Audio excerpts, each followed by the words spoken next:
రెడ్డి సామాజిక వర్గంపై మంత్రి ఆనం రామనారాయణ రెడ్డి చేసిన వ్యాఖ్యలు తెలుగుదేశం పార్టీలో ఉన్నటువంటి అసంతృప్తిని, అసహనాన్ని బయటపెడుతున్నాయి. రెడ్డి సామాజిక వర్గం 2024 ఎన్నికల్లో రాయలసీమతో పాటు ప్రకాశం, నెల్లూరు జిల్లాల్లో కూడా తెలుగుదేశం పార్టీకి అండగా నిలబడింది. అందుకే తెలుగుదేశం పార్టీ అటు ప్రకాశం జిల్లాలో కానీ, నెల్లూరు జిల్లాలో కానీ, రాయలసీమ జిల్లాల్లో కానీ మెజార్టీ సీట్లను కైవసం చేసుకుంది.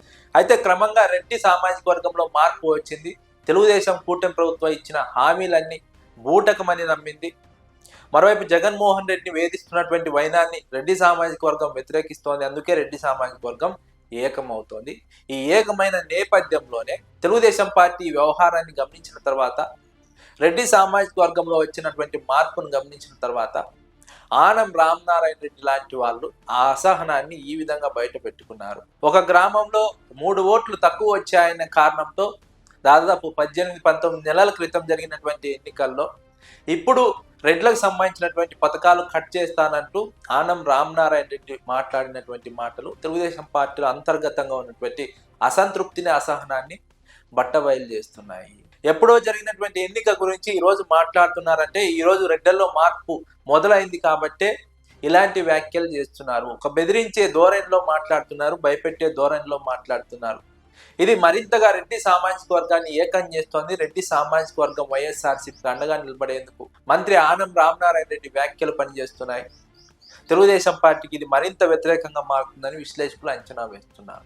ఒక సామాజిక వర్గాన్ని టార్గెట్ చేసి ఒక ప్రభుత్వంలో ఉన్నటువంటి మంత్రి ఈ విధంగా మాట్లాడడం పైన రాజకీయ విశ్లేషకులు తప్పుపడుతున్నారు. ప్రజలు కూడా దీన్ని ఈసరించుకుంటున్నారు. ఎందుకంటే ఒక మంత్రిగా అన్ని సామాజిక వర్గాలకు, అన్ని ప్రాంతాలకు సమాన ప్రాధాన్యత ఇవ్వాల్సినటువంటి బాధ్యత ఉండి, అన్ని కులాలను, మతాలను గౌరవించాల్సినటువంటి బాధ్యత ఉండి, ఒక సామాజిక వర్గం వాళ్ళు ఓట్లు వేయలేదన్న కారణంతో వారిని సామాజిక వర్గం పేరుతో టార్గెట్ చేసి మాట్లాడడం, అదే సామాజిక వర్గానికి సంబంధించినటువంటి ఒక మంత్రి ఎంతవరకు సమంజసమని విశ్లేషకులు ప్రశ్నిస్తున్నారు.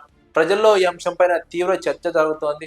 కేవలం నెల్లూరు జిల్లా ఆత్మకూరు నియోజకవర్గం వరకు ఆనం రామనారాయణ రెడ్డి మాట్లాడి ఉండవచ్చు, కానీ ఈ ప్రభావం రాష్ట్ర వ్యాప్తంగా కూడా పనిచేస్తుంది. ఇదే ఆనం రామనారాయణ రెడ్డి 2019 ఎన్నికల్లో వెంకటగిరి నియోజకవర్గం నుంచి వైఎస్ఆర్సీపీ నుంచి గెలిచారు. వెంకటగిరి నియోజకవర్గంలో ఆయన పట్ల తీవ్ర వ్యతిరేకత ఉండడంతో ప్రజలు ఆయనను దగ్గరికి రానివ్వకపోవడంతో, ఆయనను దూరం పెట్టడంతో జగన్మోహన్ రెడ్డి ఆనం రామనారాయణ రెడ్డి పక్కకు తప్పించి నేదరముల్లి రామ్ కుమార్ రెడ్డికి వెంకటగిరి నియోజకవర్గంలో అవకాశం ఇచ్చారు. ఆనం రామనారాయణ రెడ్డి వెళ్ళి తెలుగుదేశం పార్టీలో చేరారు. అప్పుడు ఆ తర్వాత తెలుగుదేశం పార్టీ నుంచి ఆత్మకూరు నుంచి పోటీ చేశారు. అక్కడ గెలిచారు. గెలిచిన తర్వాత 18-19 నెలల తర్వాత తనకు ఓటు వేయలేదన్న కారణంతో ఆనం రామనారాయణ రెడ్డి వ్యవహరించినటువంటి తీరు ఇప్పుడు తెలుగుదేశం కూటమి ప్రభుత్వానికి మరింత ఇబ్బందికరంగా మారుతుంది. రెడ్లంతా కూడా ఈ మాటల తర్వాత మరింతగా తెలుగుదేశం పార్టీని, ఆ ప్రభుత్వాన్ని వ్యతిరేకిస్తున్నారు. ఈ వ్యాఖ్యలను వ్యతిరేకిస్తున్నారు.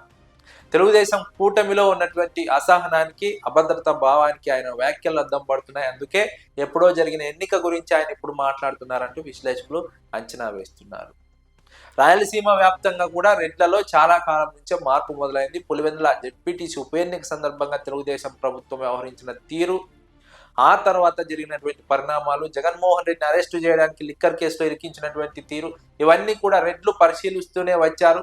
రెడ్డి సామాజిక వర్గంలో మార్పు వచ్చింది. తెలుగుదేశం కూటమి ప్రభుత్వం ఇచ్చిన హామీలన్నీ అబద్ధమని అర్థమైంది. ఈ నేపథ్యంలోనే అందరూ ఏకమవుతున్నారు, జగన్మోహన్ రెడ్డికి అండగా నిలబడుతున్నారు. ఈ సందర్భంగానే ఈ విషయం అర్థమైన తెలుగుదేశం పార్టీ, ఆ పార్టీలో ఉన్నటువంటి ఆనం రామనారాయణ రెడ్డి రెడ్లను టార్గెట్ చేస్తూ ఇలాంటి వ్యాఖ్యలు చేశారు. ఈ వ్యాఖ్యలు ఇంతటితో ఆగిపోవు. రాష్ట్ర వ్యాప్తంగా కూడా రెడ్లపైన ప్రభావం చూపుతాయి. వైసీపీకి మరింత బలాన్ని చేకూరుస్తాయి. తెలుగుదేశం పార్టీని మరింత బలహీనపరుస్తాయని రాజకీయ విశ్లేషకులు అంచనా వేస్తున్నారు.